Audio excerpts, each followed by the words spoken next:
ಸವಾಲುಗಳಂದ್ರೆ ಈಗಾಗಲೇ ಗೊತ್ತಿದೆ. ತಮ್ಮ ಈ ಮೊಬೈಲ್ನ ಈ ಒಂದು ಅದರ ಸಾಧಕ ಬಾಧಕವನ್ನು ಯುವ ಜನತೆ ಅರ್ಥ ಮಾಡಿಕೊಳ್ಬೇಕಾಗಿದೆ. ವಿದೇಶಕ್ಕೆ ಹೋಗಿ ಬಂದ ನಂತರ ಅವರ ಪಾಶ್ಚಾತ್ಯ ಸಂಸ್ಕೃತಿಯನ್ನು ಅವರು ಅಳವಡಿಸಿಕೊಳ್ಳುತ್ತಾರೆ. ಈಗ ಮುಂಬೈಯಲ್ಲಿ ಹೋದವರು ಕೂಡ ಹೆಚ್ಚಿನವರು ಮೊದಲೆಲ್ಲ ಹಿಂದಿ, ಇಂಗ್ಲಿಷ್ ಇದನ್ನೇ ಮಾತಾಡಿದೆ. ಇದ್ರೆ ಶುದ್ಧ ತುಳುವನ್ನು ಮಾತಾಡುವಂತ ವ್ಯಕ್ತಿಗಳು ನಾನು ಮುಂಬೈಗೆ ಹೋದಾಗ, ಪುಣೆಗೆ ಹೋದಾಗ ಅಲ್ಲಿಯ ನಮ್ಮ ಜನರು ಹೋದವರಿದ್ದಾರೆ. ತಮ್ಮ ಮಕ್ಕಳಿಗೆ ತುಳುವನ್ನು ಅಷ್ಟು ಚಂದವಾಗಿ ಅವರು ಕಲಿಸ್ತಾ ಇದ್ದಾರೆ. ತುಳು ಭಾಷೆಗೆ ಅದು ತುಳುನಾಡಿನ ಸಂಸ್ಕೃತಿಯಲ್ಲಿ ಉಳಿಸ್ಲಿಕ್ಕಿರುವ ಸವಾಲುಗಳೇನು ಅಂತ ಅನಿಸ್ತದೆ ಸರ್? ಸವಾಲುಗಳಂದ್ರೆ ಈಗಾಗಲೇ ಗೊತ್ತಿದೆ. ತಮ್ಮ ಈ ಮೊಬೈಲ್ನ ಈ ಒಂದು ಅದರ ಸಾಧಕ ಬಾಧಕವನ್ನು ಯುವ ಜನತೆ ಅರ್ಥ ಮಾಡಿಕೊಳ್ಬೇಕಾಗಿದೆ. ಅದು ಯಾವುದಕ್ಕೆ ಉಪಯೋಗಿಸಬೇಕು ಅದಕ್ಕೆ ಉಪಯೋಗ ಮಾಡಿದ್ರೆ ಅಲ್ಲಿ ಸಾಧಾರಣ ಇದಾಗ್ತದೆ.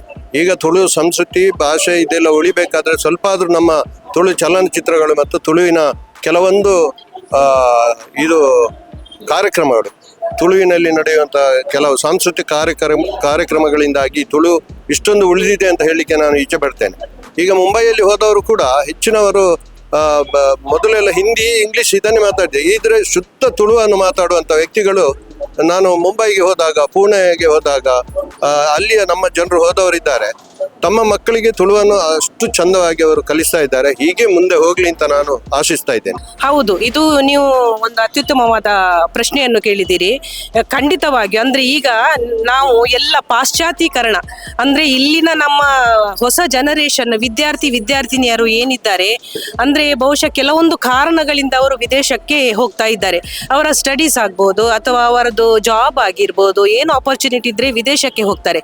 ವಿದೇಶಕ್ಕೆ ಹೋಗಿ ಬಂದ ನಂತರ ಅವರ ಪಾಶ್ಚಾತ್ಯ ಸಂಸ್ಕೃತಿಯನ್ನು ಅವರು ಅಳವಡಿಸಿಕೊಳ್ಳುತ್ತಾರೆ. ಬಟ್ ಈ ವಿಷಯದಲ್ಲಿ ನಾನು ಇಲ್ಲಿ ಯಾಕೆ ಹೇಳ್ತೇನೆ ಅಂದ್ರೆ ಇದು ನಮ್ಮದು ರೂಟ್. ಅಂದ್ರೆ ನಾವೀಗ ಕಾಲೇಜ್ ವಿದ್ಯಾರ್ಥಿನಿಯರಿಗೆ ಅಂದ್ರೆ ಯಾವುದೇ ಪ್ರೈಮರಿ ನಾವು ಕಾಲೇಜ್ ಇಲ್ಲಿ ಮಂಗಳೂರಿನಲ್ಲಿ ಕಲಿಯುವ ಆದ್ದರಿಂದ ಅವರಿಗೆ ಈ ನಮ್ಮ ತುಳು ಯಾವುದು ಸಾಂಸ್ಕೃತಿಕ, ನಮ್ಮ ಭಾಷೆ, ನಮ್ಮ ಆಹಾರ, ಉಡುಗೆ ತೊಡುಗೆ ಪ್ರತಿಯೊಂದನ್ನು ಅವರು ಪ್ರಾರಂಭದಲ್ಲೇ ಅದನ್ನವರು ಅವರ ಮೈಂಡಿಗೆ ತಗೊಳ್ತಾರೆ. ಆ ನಂತರ ಅವರು ಅಲ್ಲಿ ಹೋದ ನಂತರ ಇಲ್ಲಿ ಬಂದ ಕೂಡಲೂ ತಮ್ಮ ಸಂಸ್ಕೃತಿಯನ್ನು, ತಮ್ಮ ಹುಟ್ಟೂರಿನ ಯಾವುದು ಸಂಸ್ಕೃತಿಯನ್ನು ಅವರು ಮರಿಲಿಕ್ಕೆ ಸಾಧ್ಯವಿಲ್ಲ. ಇನ್ನೊಂದು ವಿಷಯ ನಾನು ಹೇಳಲಿಕ್ಕೆ ಇಚ್ಛೆ ಪಡ್ತೇನೆ. ಒಂದು ಮೊದಲಿನ ಕಾಲದಲ್ಲಿ ಹಿರಿಯರೆಲ್ಲ ತುಂಬಾ ನಾವು ತುಳುವನ್ನು ತುಂಬಾ ನಮ್ಮ ಜೀವನದಲ್ಲಿ ಅಳವಡಿಸಿಕೊಂಡಿದ್ವಿ. ಆನಂತರ ನಡುವಲ್ಲಿ ಸ್ವಲ್ಪ ಪಾಶ್ಚಾತ್ಯಕರಣ ಬಂತು. ಆನಂತರ ಈಗ ಈ ತುಳುವಿನಲ್ಲಿ ಅನೇಕ ಕಾರ್ಯಕ್ರಮ ಮೂಡಿ ಬರ್ತಾ ಇದೆ. ಆ ಕಾರ್ಯಕ್ರಮದಿಂದಾಗಿ ಬಹುಶಃ ಮಕ್ಕಳಲ್ಲಿ ತುಂಬಾ ಅರಿವಿಗೆ ಬರ್ತಾ ಇದೆ. ಅಂದ್ರೆ ನಾವು ತುಂಬಾ ಪ್ರೌಡ್ ಫೀಲ್ ಮಾಡ್ತೇವೆ ನಾವು ತುಳುವಿನವರು ಅಂತ. ಇವಾಗ ನಾವು ಕೂಡ ಹಾಗೆ ಈಗ ಪಾಶ್ಚಾತ್ಯ ನಾನು ಎಣಿಸೋದಾದ್ರೆ ಬಾಂಬೆ ಅವರು ಒಂದು ಟೈಮಲ್ಲಿ ಅವರು ಹಿಂದಿ ಅಥವಾ ಇಂಗ್ಲಿಷ್ ಲ್ಯಾಂಗ್ವೇಜ್ ಅನ್ನು ಯೂಸ್ ಮಾಡ್ತಿದ್ರು.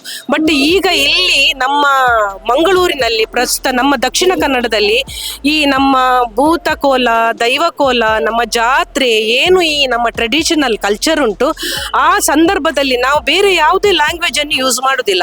ನಾವು ಖಾಲಿ ತುಳುವಿಗೆ ಸಂಬಂಧಪಟ್ಟ ತುಳುವಲ್ಲಿ ಕೆಲವೊಂದು ಅತ್ಯಮೂಲ್ಯ ವರ್ಡ್ ಉಂಟು, ಆ ವರ್ಡ್ ಅನ್ನು ಯೂಸ್ ಮಾಡಿ ಎಲ್ಲ ಅದನ್ನೇ ಮಾತಾಡ್ತಾ ಇದ್ದೇವೆ. ಹಾಗೆ ಎಲ್ಲ ಹೊರಗೆ ಯಾರಿದ್ದಾರ, ಬಾಂಬೆ, ಬ್ಯಾಂಗ್ಳೂರು ಮತ್ತೆ ಗಲ್ಫ್ ಕಂಟ್ರಿ ಇರ್ಬೋದು, US ಇರ್ಬೋದು, ಆ ತುಳು ಲ್ಯಾಂಗ್ವೇಜ್ ಅನ್ನು ಅವರು ಪ್ರೌಡ್ ಫೀಲ್ ಮಾಡಿ ಆ ಲ್ಯಾಂಗ್ವೇಜ್ ಅನ್ನು ಈಗ ಅವರು ತಮ್ಮ ಜೀವನದಲ್ಲಿ ಅಳವಡಿಸಿ ಅಂದ್ರೆ ತಮ್ಮ ಹುಟ್ಟೂರಿನಲ್ಲಿ ಬಾರದವರು ಕೂಡ ಒಂದು ಟೈಮಲ್ಲಿ ಅವರು ಬರ್ತಾ ಇರಲಿಲ್ಲ ಒಂದು ಸಂದರ್ಭದಲ್ಲಿ. ಬಟ್ ಈಗ ಅವರ ಪ್ರತಿಯೊಂದು ತಮ್ಮ ಸಂಸ್ಕೃತಿಯ ಏನು ಇಲ್ಲಿ ಕೋಲ ಆಗಿರ್ಬೋದು, ಜಾತ್ರೆ ಆಗಿರ್ಬೋದು, ಅದಕ್ಕೆ ತಮ್ಮನ್ನು ತಾವು ತೊಡಗಿಸಿಕೊಂಡು ಆ ಒಂದು ಪರ್ಟಿಕ್ಯುಲರ್ ಸಂದರ್ಭದಲ್ಲಿ ಕೂಡ ಅವರು ಬರ್ತಾರೆ. ಅದು ನಮಗೆ ಹೆಮ್ಮೆ ಅನಿಸ್ತದೆ. ಈ ನಿಟ್ಟಿನಲ್ಲಿ ನಮ್ಮ ಸಂಸ್ಕೃತಿ, ನಮ್ಮ ತುಳು ಲ್ಯಾಂಗ್ವೇಜ್ ಅನ್ನು ನಾವು ಉಳಿಸಿ ಬೆಳೆಸಲಿಕ್ಕೆ ತುಂಬಾ ಸಹಕಾರಿಯಾಗ್ತದೆ.